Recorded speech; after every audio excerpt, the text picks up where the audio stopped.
The color of the pen is red! Right.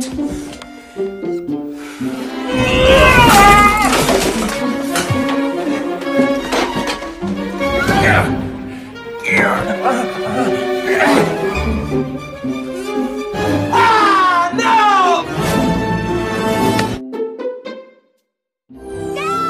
How you doing, creep? A claw! Nothing can stop the... Save yourself! Cerita dimulai dengan memperlihatkan seonggok keluarga dari Fletcher, namun biasa dipanggil Agus, dan putranya bernama Max. Di momen itu mereka sekeluarga terlihat seperti keluarga cemara yang bahagia. Tapi tiba-tiba datang seorang pria yang langsung nyosor bibir Audrey atau ibu Max, tepat di hadapan Agus. Memang babi yang nih. Dan Jerry ini adalah pacar Audrey, yang ternyata Audrey dan Agus sudah lama bercerai. Jerry di situ sangat akrab dengan Max, sampai membuat Pak Agus ini sedikit cemburu. Dan tak lama kemudian, karena sebelumnya Agus berjanji kepada Max, ia ingin mengajak putranya berangkat nonton tinju. Namun di perjalanan, Max bertanya apakah ayah benar-benar ingin menepati janjinya mengajaknya menonton di pertandingan tinju. Mendengar itu, Agus menjawab tentu saja. Namun setelah lama perjalanan, Agus justru membawa Max ke tempat kerjanya, yang ternyata Agus ini seorang pengacara. Losing a little weight? Hi, Mr. Reed! Whoa! It's a bit extreme, isn't it? Did you do something to your hair? That's a thing nowadays, right? Taking lunch orders, Mr. Reed. Breakfast, I'm just about ready to pop. Dan sampai di kantor, karena udah jadi kebiasaan, Agus terus-terusan ngibul. Di sana ayah dan anak ini ketemulah sama seorang asisten Agus, yaitu Greta. Greta lalu mengatakan selamat kepada Max karena ternyata besok adalah hari ulang tahunnya Max. Mendengar itu, Agus malah kaget karena dia lupa sama hari ulang tahun putranya sendiri. Beruntungnya Greta sudah tahu kalau Agus pasti lupa. Saat Max menunggu di dalam ruangan, Greta membacakan jadwal Agus hari ini. Seperti janji pertemuannya dengan klien, ibu Agus yang tadi menelpon, dan lain-lain. Tapi seperti biasa, Agus selalu ngibul dan terus-terusan bohong. Dia membatalkan pertemuan dengan alasan sedang sakit flu dan tidak mengangkat telepon ibunya karena beralasan lagi sedang berliburan di luar negeri. Dan kebohongan-kebohongan lain yang dia minta ke Greta sampaikan ke semua orang. Ia kemudian bertemu salah satu atasannya bernama Miranda. Miranda lalu menyuruh Agus datang ke ruangannya. Saat ia kembali, dia sudah membawa setumpuk berkas. Melihat itu, Max sedih sambil bilang kalau pasti hari ini lagi-lagi ayah bohong dan tidak akan menonton pertandingan tinju. Malam pun nongol, Audrey yang sedang makan malam bersama Jerry mendadak dilamar oleh Jerry dan diajak pindah keluar kota. Namun bukannya senang dilamar, Audrey malah kelihatan belum siap. Jauh di dalam lubuk hatinya, dia seperti masih mengharapkan Agus untuk kembali. Di apartemen waktu pekerjaan Agus numpuk, Max datang. Melihat Max, Agus pun memberikan hadiah yang tadi siang sudah disiapkan oleh Greta. Ternyata kotak tersebut adalah perlengkapan satu set baseball. Betapa bahagianya sekecil Max. Kemudian ia mengajak ayahnya mabar di kebun. Tapi Agus malah menolak karena sekarang dia lagi sibuk banget. Mendengar penolakan itu, Max merasa sangat kecewa. Padahal sebelumnya Agus sudah janji akan bermain bersamanya esok hari. Dan lagi-lagi dia berbohong. Audrey bersama Jerry menjemput Max. Di situ Max menunjukkan hadiah dari Agus pada Jerry dan mereka berdua berjanji bakalan main bareng. Melihat Max yang semakin dekat dengan Jerry, Agus merasa sedikit kesal. Audrey lalu mengingatkan Agus agar tidak lupa datang ke pesta ulang tahun Max nanti malam. Malam di kantor Agus, Miranda sedang menemui klien baru, mereka bernama Cole. Cole adalah seorang istri yang sedang memperebutkan hak asuh anak serta harta gonogini suaminya di persidangan perceraian nanti. Nah, masalahnya Cole merasa tidak mungkin bisa menang di pengadilan karena dia mengatakan sudah pernah selingkuh sebanyak 7 kali. Buset dah, 7 kali boy. Awalnya Cole memilih untuk berdamai saja karena toh dia juga sudah dapat harta suaminya. Ya walaupun cuma 7 juta dolar atau sekitar 100 miliar rupiah.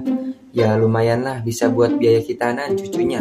Tapi dengan kelihayan Agus menggunakan kata-kata yang sangat manis, Dia membujuk Cole agar jangan menyerah dan terus memperjuangkan hak-haknya. Jika Cole menang nanti, maka dia bakal dapat duit lebih besar, yaitu sebesar 100 juta dolar atau sekitar 154 miliar rupiah. Buset dah, uang yang cukup banyak. Mendengar semua ucapan manis Agus tersebut, semangat Cole kembali beringas. Dia jadi merasa bahwa selama ini dia selingkuh itu gara-gara suaminya yang kurang perhatian sama dirinya. Makanya dia selingkuh sampai 7 kali. Iya, 7 kali. Dan dia masih menyalahkan laki-laki. Ya, nasib laki-laki. Oke, setelah semua rawat barusan, mereka sepakat tidak jadi kembali mengambil jalur damai. Mereka berdua memutuskan untuk memenangkan persidangan bagaimanapun caranya.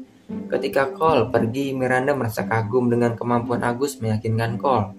Karena kalau kasus ini bisa dilanjutkan, perusahaan bakal dapat untung besar dari situ. Saking semangatnya, Miranda lalu mengajak Agus untuk datang ke rumahnya buat ngecas. Di sisi lain, Max, Audrey, dan Jerry sedang merayakan pesta ulang tahun Max. Namun Max sedikit sedih karena Agus tidak ikut datang. Sang ayah lagi-lagi ingkar janji, hingga sampailah waktu tiup lilin. Pada momen itu pada pukul 8 malam sebelum meniup lilin, Max menyampaikan harapan dan doa di dalam hatinya. Ia berdoa agar satu hari saja sang ayah tidak berbohong kepadanya.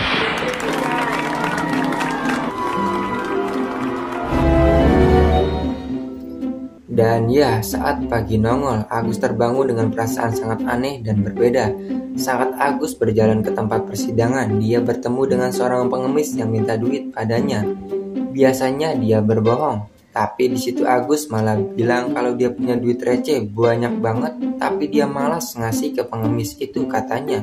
Bahkan pas masuk ruangan sidang, dia duduk terus suami Cole dan pengacaranya datang menemuinya buat menegur sebelum sidang dimulai.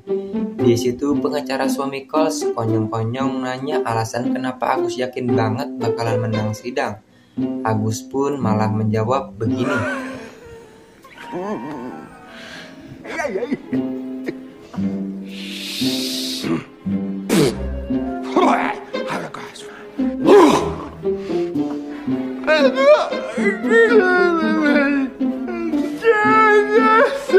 Very funny, Fletcher.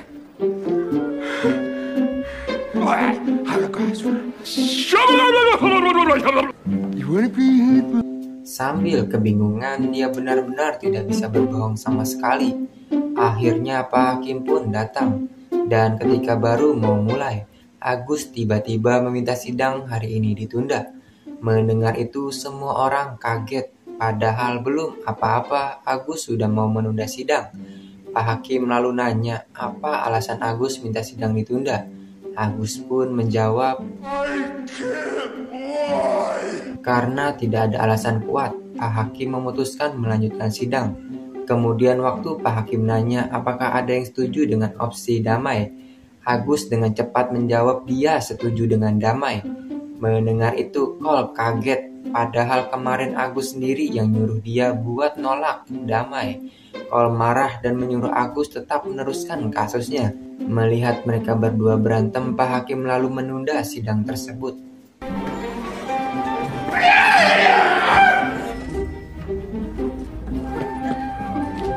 It was me! What's up, Fletcher? Your cholesterol! Hi, Mr. Reed. Like the new dress? Mr. Reed. A pockmark eventually! Alright.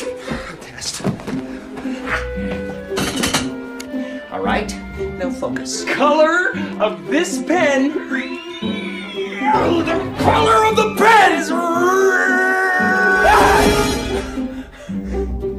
Alright.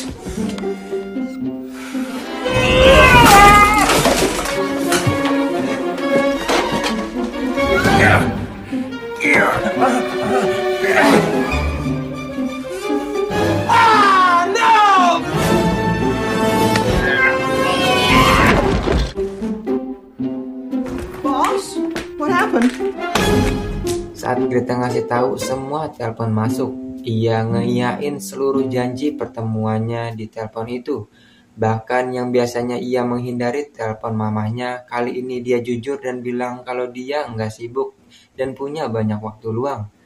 Kemudian Agus baru ingat dia lupa mengantar Max berangkat sekolah. Dia buru-buru menelpon Audrey. Audrey tidak kaget lagi. Dia sudah mengira Agus pasti lupa, makanya dia mengantar Max sendiri ke sekolah. Sesampainya di sekolah, Audrey mencoba menyemangati Max biar nggak sedih gara-gara ayahnya semalam yang tidak hadir dan pagi ini juga tidak mengantarnya ke sekolah. Max lalu berkata pada ibunya bahwa semalam pas meniup lilin di ulang tahun, dia berdoa agar satu hari ayahnya enggak bohong lagi. Mendengar itu, Audrey merasa sedih. Ia juga berharap doa Max bisa diijabah. Tak lama kemudian, Agus kembali menelpon Audrey. Audrey yang sudah muak menjelaskan kalau nanti sore dia dan Max akan ikut Jerry pindah tinggal di luar kota. Mendengar kabar barusan, Agus jadi uring-uringan lalu secepat petir pergi ke rumah Audrey.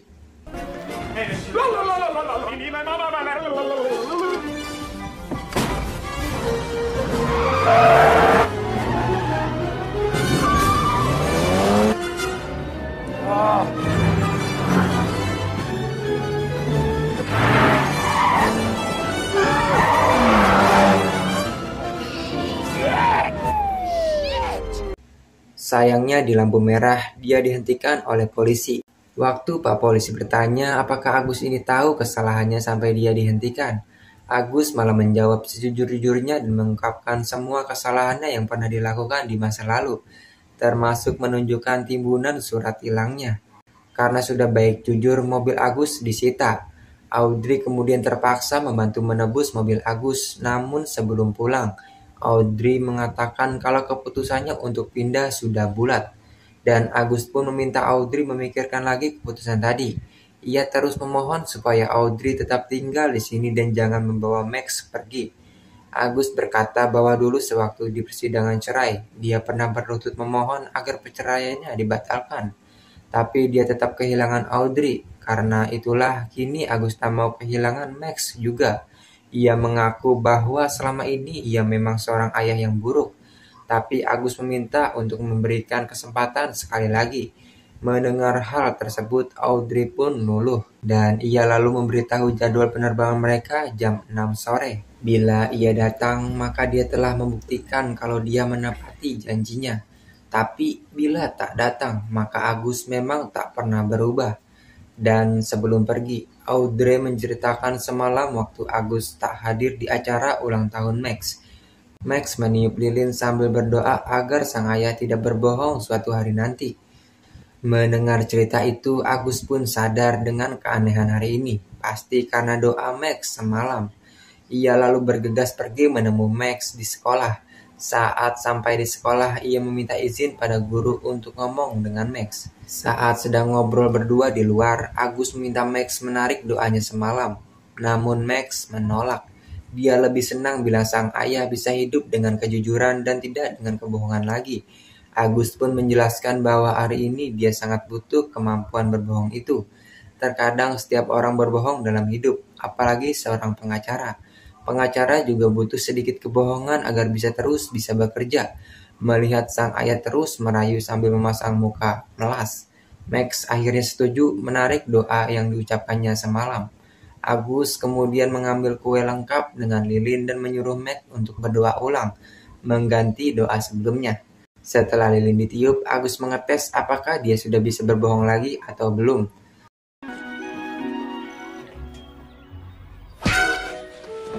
Ternyata dia masih belum bisa berbohong juga. Dia bingung padahal doa Max sudah dicabut. Max lalu menjelaskan bahwa semalam waktu dia berdoa dengan sungguh-sungguh.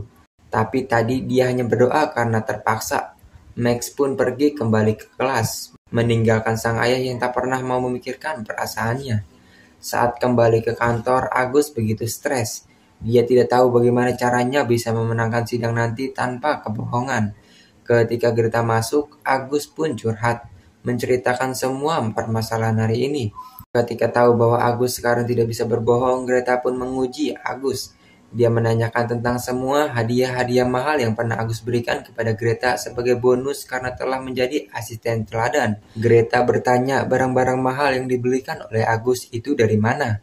Agus ngomong sejujur-jujurnya dan mengatakan bahwa semua hadiah Barang mahal tersebut dibelikan dari toko second di pinggir jalan yang sedang diskon. Mendengar itu, Greta kecewa parah. Dia merasa dibohongi. Semua kerja kerasnya membantu Agus selama ini ternyata dibalas dengan kebohongan. Greta pun memutuskan untuk berhenti kerja saat itu juga. Here's your raise. Greta, please! Oh, damn it! I'm on my Dan tak lama kemudian Agus kembali menghadiri persidangan. Di sana Cole terlihat membawa kedua anaknya untuk menarik simpati atau rasa kasihan Pak Hakim. Lalu saksi dari pihak suami Cole memberikan kesaksian. Ia memberitahu tentang kasus perselingkuhan Cole.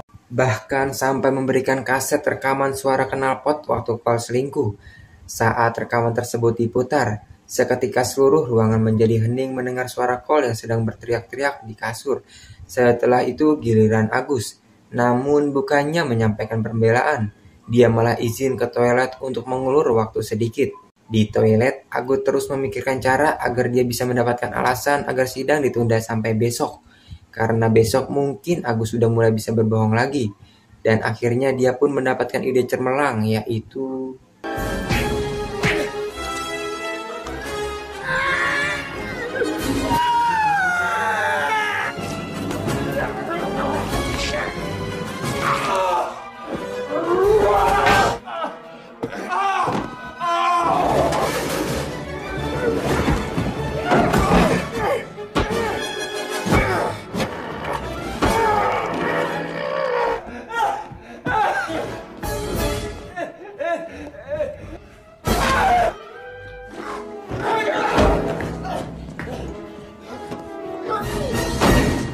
Melihat Agus bonyok, Pak Hakim mau tidak mau harus menunda persidangan.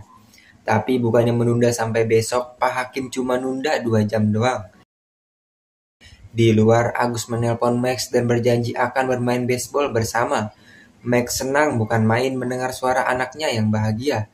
Agus pun seakan seperti bisa bernafas lagi. Kemudian Cole datang membawa saksi mereka. Orang tersebut adalah pria selingkuhan Cole yang suaranya ada di rekaman tadi. Ia pun mulai mengatur rencana kebohongan yang harus pria itu ucapkan sebagai saksi nanti.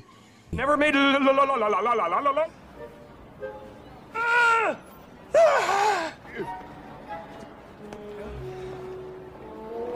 I can't do it. Dan persidangan kembali dimulai. Agus maju ke depan lalu menyuruh selingkuhan Cole maju menjadi saksi.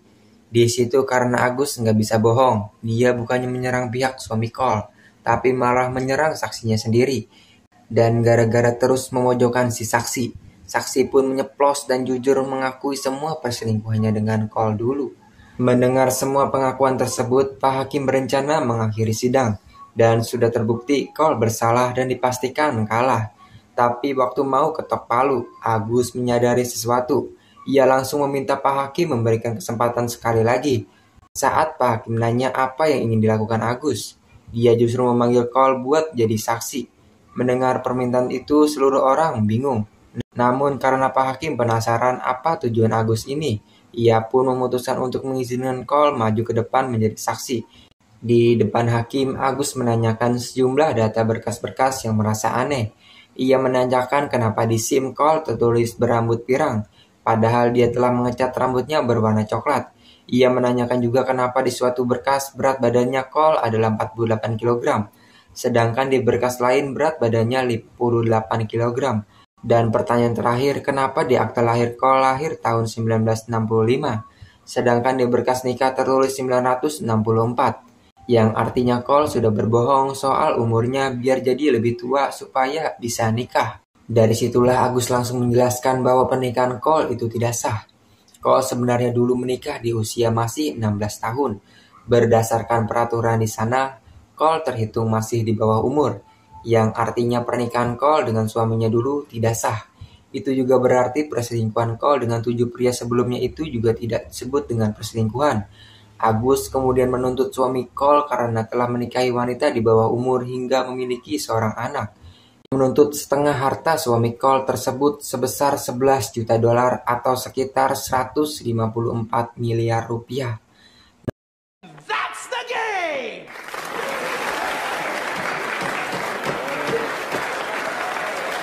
Order!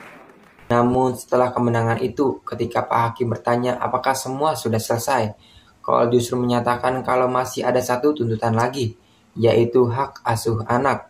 Mendengar ucapan tersebut, Agus kaget. Padahal kemarin Cole mengatakan padanya kalau suami Cole adalah ayah yang baik bagi anak-anak mereka. Tapi Cole menjelaskan bahwa tujuannya menuntut hak asuh anak adalah agar setiap bulannya bisa mendapatkan tambahan $1.000 atau sekitar 14 juta rupiah untuk tunjangan anak.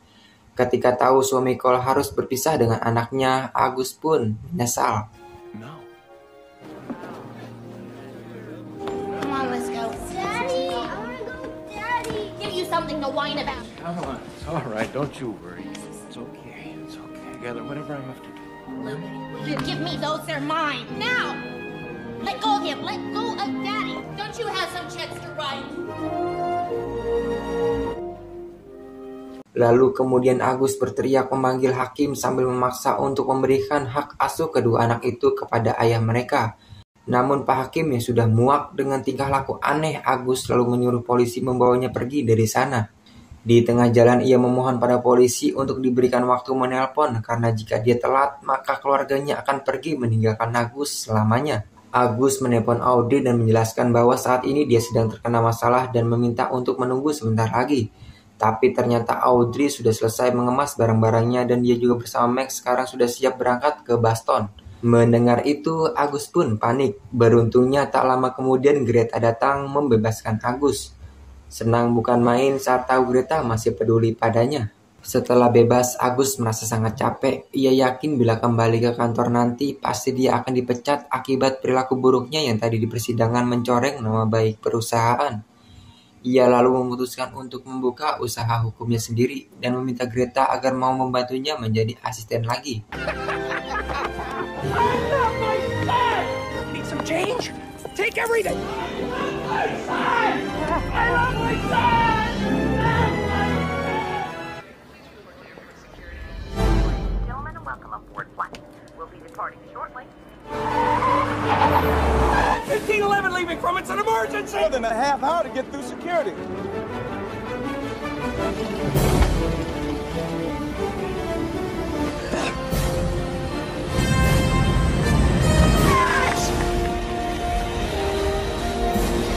Gonna do it? Thanks! It's running great!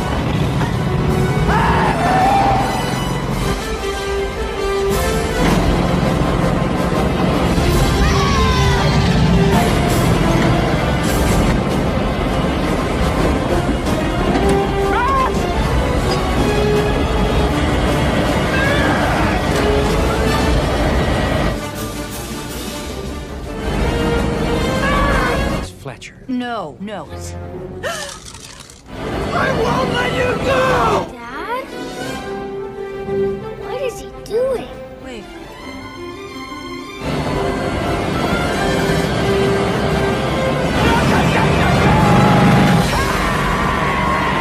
$1511 Heavy ready for takeoff. What was that? Looked like a shoe. Pull this thing over! Stop this plane.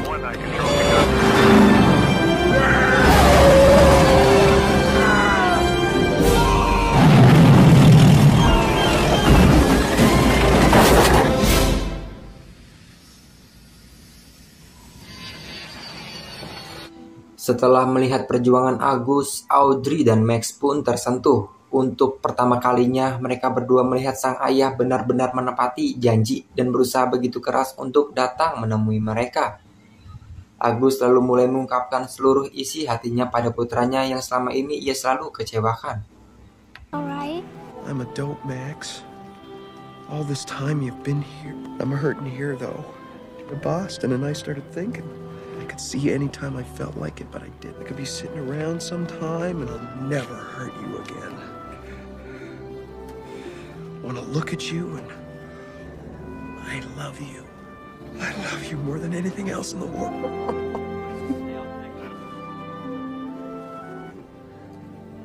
Melihat ketulusan Agus, Audrey dan Max akhirnya memutuskan untuk membatalkan rencana mereka pergi ke Boston. Sedangkan Jerry yang melihat mereka berdua lebih bahagia dengan bersama Agus dibandingkan dirinya, ia pun memutuskan untuk merelakan Audrey dan Max kembali ke pelukan Agus. Dan setahun kemudian, Agus, Audrey, serta Max terlihat sedang berkumpul bersama sambil merayakan acara hari ulang tahun Max. Sebelum meniup lilin, ayah dan ibu Max merasa deg-degan karena takut Max berdoa yang aneh-aneh terus bakalan diijabah lagi. Namun setelah lilin ditiup, tiba-tiba token listrik habis dan film pun berakhir. Mr. Bombastic, we want some bombastic, romantic, fantastic lover. Shaggy, Mr. Lover, lover. Mr. Lover, lover. Girl, Mr. Lover, lover. Mr. Lover, lover. She call me Mr. Bombastic.